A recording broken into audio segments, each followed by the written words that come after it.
오늘 말씀 함께 보도록 하겠습니다. 오늘 말씀은 시편 128편에서 129편까지 말씀입니다. 시편 128편에서 129편 2절 말씀입니다. 다 찾으셨으면 한 목소리로 함께 봉독하도록 하겠습니다. 시작. 여호와를 경외하며 그의 길을 걷는 자마다 복이 있도다. 내가 내 손이 수고한 대로 먹을 것이라. 내가 복되고 형통하리로다. 내 집 안방에 있는 내 아내는 결실한 포도나무 같으며 내 식탁에 둘러앉은 자식들은 어린 감람나무 같으리로다. 여호와를 경외하는 자는 이같이 복을 얻으리로다. 여호와께서 시온에게 내게 복을 주실지어다. 너는 평생에 예루살렘의 번영을 보며 내 자식의 자식을 볼지어다. 이스라엘에게 평강이 있을지로다. 이스라엘은 이제 말하기를 그들이 내가 어릴 때부터 여러 번 나를 괴롭혔도다. 그들이 내가 어릴 때부터 여러 번 나를 괴롭혔으나 나를 이기지 못하였도다. 밭가는 자들이 내 등을 갈아 그 고랑을 길게 지었도다. 여호와께서는 로로사 악인들의 줄을 끊으셨도다. 무릇 시온을 미워하는 자들은 수치를 당하여 물러갈지어다. 그들은 지붕의 풀과 같을지어다. 그것은 자라기 전에 마르는 것이라. 이런 것은 베는 자의 손과 묶는 자의 품에 차지 아니하나니 지나가는 자들도 여호와의 복이 너희에게 있을지어다. 우리가 여호와의 이름으로 너희에게 축복한다 하지 아니하느니라. 아멘. 오늘 말씀 함께 보도록 하겠습니다. 먼저 시편 128편은 하나님을 경외하는 자들에게 주어지는 복을 또 강조하고 있습니다. 그래서 시인은 여호와를 경외하고 그의 길을 따라 사는 자는 복되다고 말씀하고 있습니다. 그래서 하나님을 경외하는 자는 손으로 또 수고하는 것을 먹게 되고 가정이 또 번성하고 또 그의 아내와 자녀들이 풍성한 축복을 누린다고 말씀하고 있습니다. 그래서 이 복은 그냥 단순한 개인에게만 주어지는 것이 아니라 이 공동체와 이 사회를 확장돼서 예루살렘과 이스라엘 번영과 평안으로 이어지는 것을 오늘 말씀을 통해서 오늘 볼 수가 있습니다. 1절과 4절 말씀을 보면 1절에 보면 여호와를 경외하며 그의 길을 걷는 자마다 복이 있도다. 또 4절을 보면 여호와를 경외한 자는 이같이 복을 얻으리로다 말씀합니다. 이 여호와를 경외한다는 것은 여호와를 어떻게 공경하면서 두려워하는 것을 말씀하고 있습니다. 그래서 이런 사람들의 특징은 하나님의 말씀과 뜻에 순종하는 가운데 하나님께 헌신하고 그의 언약에 충실한 자로 우리는 볼 수가 있다는 것입니다. 그래서 바로 이런 자에게는 하나님의 복이 임한다고 또 말씀하고 있는 것입니다. 많은 사람들이 자신의 길을 찾지 못하고 남들이 가는 길이 이렇게 좋아 보여서 그 길을 따라가는 것을 우리가 많이 볼 수가 있습니다. 그래서 누가 어떻게 해서 잘 되었다고 하면 나도 그 얘기를 한번 갈 걸 하면서 부러워하고 또 세상이 평가하는 기준을 따라서 또 우리가 스펙을 쌓고 남의 의식을 사는 인생 그리고 타인의 길을 따라 걷는 것을 우리는 많이 경험하고 볼 수 있습니다. 그러나 오늘 이 본문처럼 하나님은 그의 길, 주님께서 그 주신 길, 그리고 그를 따르는 길, 그리고 또 하나님의 그 길을 걷는 것이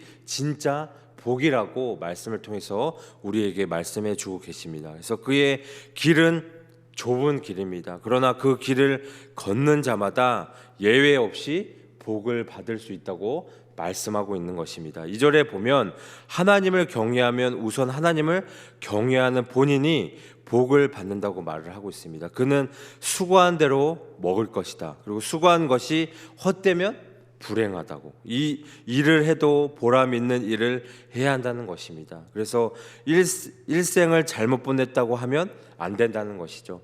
하나님이 도우시면 나는 적은 수고를 했는데 큰 열매를 거둘 수 있다는 것입니다. 그래서 눈물을 흘리면서 씨를 뿌렸는데 열매를 거둘 수 있다는 것. 나는 모르고 했는데 좋은 열매를 맺을 수 있다는 것입니다. 그래서 무엇을 하든지 수고의 열매가 있는 것이 복이라는 것입니다. 그래서 그냥 놀면서 먹는 것이 복이 아니라 열심히 일하는 사람에게 하나님이 또 복을 주어진다고 말씀하고 있다는 것입니다. 그래서 하나님은 일을 하는 자에게 복을 주시기 원한다는 것입니다. 그래서 하나님은 돈만 물질만 주는 것이 아니라 그 물질에 또 의미도 주신다는 것이죠. 그래서 수고해서 해야 할 행복을 얻고 기쁨을 얻을 수 있다는 것입니다. 그래서 우리가 간직할 수 있고 가치 있게 쓸 수 있다는 것이죠. 그래서 하나님은 물질만 주는 것이 아니라 거기에 또 행복까지 줄 수 있다는 것입니다. 그래서 이 형통하게 하신다는 말은 승리를 또 주신다는 말씀이죠. 그래서 하나님은 이 순종하는 자에게 승리를 주신다는 것, 고난을 감당할 힘을 주실 수 있다는 것입니다. 그래서 우리를 지키시고 은혜를 베풀어 주신다는 것이죠. 그래서 우리의 복이나 형통은 이 하나님에게서 오는 것이라는 것을 잊지 않아야 한다는 것입니다. 그래서 우리는 하나님을 어떻게 해요? 사랑하고 순종하고 경외해야 한다는 것입니다. 그래서 우리가 그 하나님의 길을 가며 순종하며 살아갈 수 있는 주님의 백성들이 되기를 소망합니다. 3절을 보시면 내 집 안방에 있는 내 아내는 결실한 포도나무 같고 내 식탁에 둘러앉은 자식들은 어린 감람나무 같으리로다 말씀하고 있습니다. 이 자녀들은 식탁에 둘러앉아 대화를 하고 어떻게 해요? 또 부모를 공경합니다. 그래서 삶이 있고 대화가 있고 서로에 대한 이해와 관심이 있어요. 근데 가정에서 식탁은 단순히 그냥 식사만 하는 곳이 아니라 보다 더 큰 의미 있는 소중한 공간이라는 것입니다. 우리가 요즘에 외식 문화가 지나치게 어떻게 발달해서 밖에서 먹는 것이 일상이 되었어요. 각자 먹는 것이 일상이 되었습니다. 그래서 이렇게 온 가족이 한 자리에 모여서 식사하기도 어려운 이 시대에 우리는 살고 있다는 것이죠. 꼭 필요한 경우도 있겠으나 가족이 식탁에 이렇게 둘러앉아 나누는 정겨운 대화가 많이 상실되는 것을 우리는 볼 수 있어요. 그래서 가족 간의 공동체 성도 사라지고 약해지고 있다는 것입니다. 그래서 자녀들은 이 부모님 어머니들이 만들어 주신 음식을 먹으며 몸만 자라는 것이 아니라 마음과 영혼도 함께 자랄 수 있다는 것입니다. 그래서 이 포도나무와 감람나무는 모두 어떻게 해요? 풍성한 열매를 맺고 이 이스라엘 사람들의 생활에 없어서는 안 될 중요한 것들이라는 것이죠. 그래서 이 온가족 구성원 한 사람 한 사람이 소중하고 풍요로운 사랑이 넘치는 복된 가정을 이 말씀을 통해서 우리에게 또 묘사하고 있다는 것입니다. 그래서 5절과 6절에 보면 여호와께서 이 시온에서 여호와를 경외하는 자에게 복을 주실 것이다라고 말씀하고 있습니다. 이 시온에는 하나님의 전이 있습니다. 하나님이 자신이 거하시는 이 성전에서 복을 주신다고 말씀하고 있다는 것이죠. 그래서 가정은 교회에서 평생의 복을 받을 수 있다는 것입니다. 그래서 가정은 교회와 같이 되어야 한다고 말씀하고 있는 것입니다. 그래서 하나님을 또 경외하는 자들이 사는 이 예루살렘도 복을 주신다고 말씀하고 있습니다. 그래서 하나님을 경외하는 자만 복을 받는 것이 아니라 그들이 속해 있는 공동체도 함께 복을 받는다는 것이죠. 그래서 그 가정이 속해 있는 교회의 번영을 볼 수 있다는 것입니다. 그래서 예루살렘뿐만 아니라 온 세계가 복을 받게 하신다는 말씀입니다. 그래서 교회와 같은 이 가정은 장수에서 또 자녀들을 보게 될 것이다. 그래서 하나님은 이스라엘에게 영원토록 평강을 주신다는 말씀입니다. 그래서 또 교회에 복을 주시고 전쟁이 없게 든든히 지켜주신다는 것입니다. 그래서 하나님은 경외하는 자는 이 복의 근원이 된다는 것, 그를 통해서 가정과 교회와 나라뿐만 아니라 모든 것이 영원토록 복을 받을 수 있다는 것입니다. 그래서 가정은 어떻게 해요? 누구보다 하나님을 사랑하고 하나님을 경외해야 한다는 것입니다. 그래서 하나님의 말씀에 순종하며 나아가고 주 안에서 서로 순종하고 감사하고 사랑해야 한다는 말씀입니다. 이어서 시편 129편을 함께 보면 이 이스라엘이 오랫동안 대적들에게 고난을 받아왔지만 결국 어떻게 해요? 하나님의 도우심으로 살아남았음을 선언하고 있는 말씀입니다. 그래서 이 시인은 이스라엘이 젊었을 때부터 많은 고난을 당했으나 이 대적들은 그들을 완전히 멸망시키지 못했다고 고백하고 있습니다. 그는 이 악한 자들이 등을 갈아 이 밭을 이루듯이 심한 학대가 가했지만 하나님께서 의로우셔서 그들을 끊으셨다고 말씀하는 내용입니다. 그래서 시인은 하나님의 심판을 악인들에게 어떻게 해요? 선언하고 시온을 미워하는 자들은 결국 실패할 것이고 그들의 소망은 마치 자라지 못하는 풀과 같아서 헛될 것이라고 선포하는 말씀입니다. 그래서 하나님의 백성이 이 대적들에게 승리하게 하시는 하나님의 신실하심을 강조하면서 또 말씀이 마무리되는 것을 우리가 볼 수 있습니다. 그래서 먼저 1절과 2절에 보면 이 성전에 오면서 이스라엘 백성은 깨달음이 생겨요. 그래서 악인은 이 이스라엘을 여러 번 괴롭혔습니다. 그래서 이 이스라엘은 어릴 때부터 여러 번 괴롭힘을 당했고 원수들은 이 초기부터 이스라엘을 괴롭혔습니다. 이 이스라엘 백성들은 애굽에서 종노릇했죠. 그래서 적과 꿀이 흐르는 가나안 땅에 입성한 후에도 블레셋, 모압, 암몬, 아멜렉, 미디안 등에 의해서 또 고통을 받았습니다. 결국 이 북이스라엘 아수르에 의해서 멸망당하고 남유다는 바벨론에 의해서 망해서 포로로 끌려가는 것은 우리를 알 수 있습니다. 그래서 3절에 보면 그 고난의 세월이 너무나 힘들어 쟁기나 쇠스랑으로 밭의 골을 깊이 파는 것과 같은 흔적이 남아 있다고 고백을 하고 있습니다. 이 밭가는 자들이 내 등을 갈아 그 고랑을 길게 지었도다 말씀하고 있습니다. 이게 뭘까요? 이러한 농사를 비유한 표현은 오히려 우리들에게 농부가 소를 거치게 다루는 것을 다시 한번 연상하는 것을 우리가 볼 수 있어요. 사정없이 어떻게 해요? 막 등짝을 채찍하는 가하면서 몸 구석구석 깊은 흉터가 생기기도 하죠. 그만큼 우리의 감정으로 피부로 느끼는 고통은 아주 심각하다는 것입니다. 그럼에도 시편 기자는 4절에 보면 의로우신 하나님께서 악인들의 줄을 끊어주셨다고 얘기를 하고 있습니다. 뭘까요? 즉 소가 일을 할 때 씌어들었던 그 멍에의 줄을 하나님께서 끊어주셨다고 말씀하고 있다는 것입니다. 4절과 5절에 보면 여호와께서는 의로우시다라고 말씀하고 있습니다. 이 말은 하나님의 공의롭고 정당한 성품에 대한 신뢰를 담고 있는 말씀이라는 것이죠. 그래서 이는 고난받는 자들의 편에 서서 정의를 행하시는 의미를 내포하고 있습니다. 그래서 이스라엘이 겪는 억압과 고통이 부당해서 하나님께서 이를 아시고 간과하지 않으신다는 신뢰가 담겨 있다는 것입니다.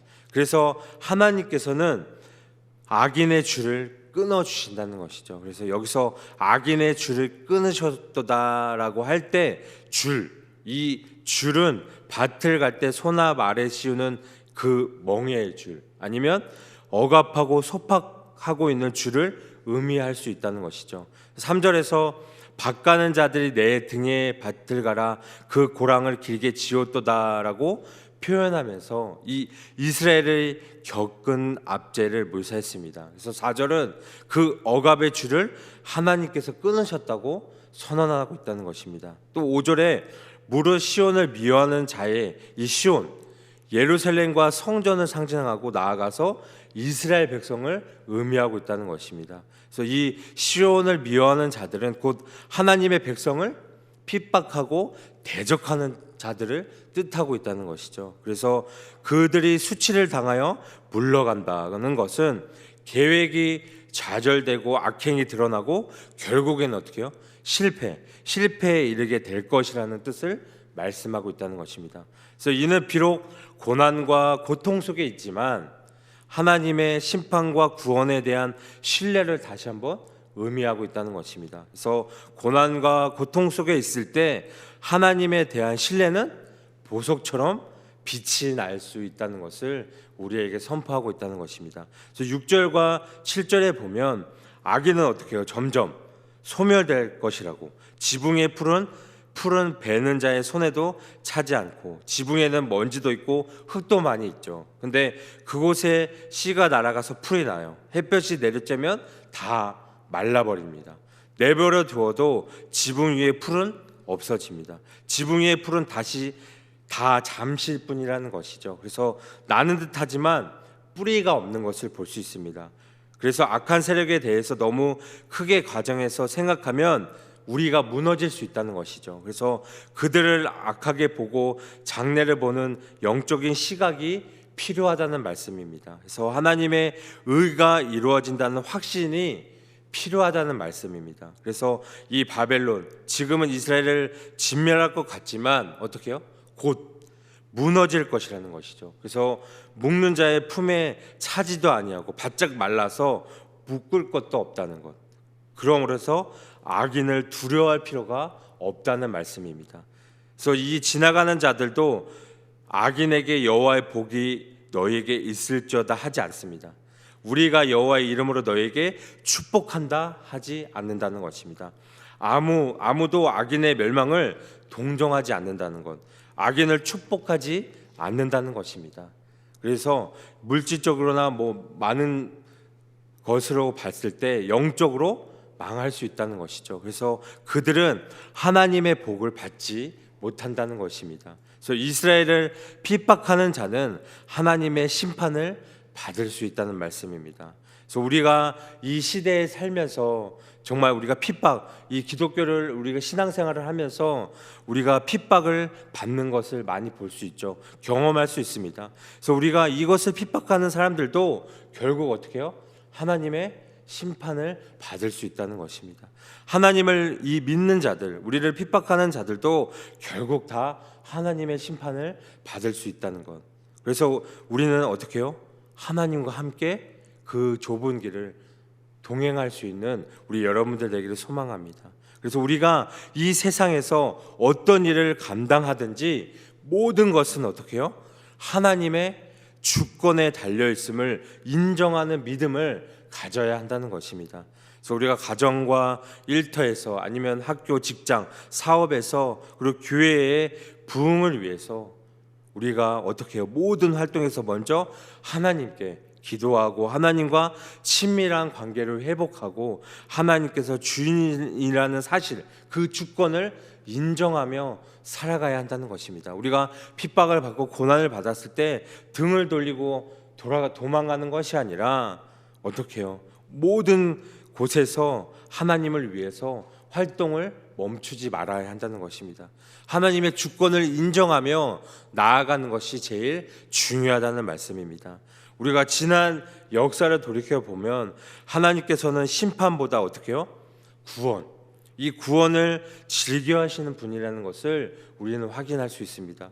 그래서 또다시 하나님께 구원을 청할 수 있다는 것이 얼마나 우리에게 희망적인 일일지 아닐 수 없습니다. 그래서 우리가 이전 싸움에 실패했다면 다시 한번 구원을 강구할 수 있는 우리가 되기를 오늘 이 시간 소망합니다. 그래서 우리가 감당해야 할 모든 일을 먼저 어떻게 해요? 주님께 의뢰하고 힘차게 삶을 살아갈 수 있도록 오늘 이 시간 이 말씀을 통해서 다시 한번 고백하길 소망합니다.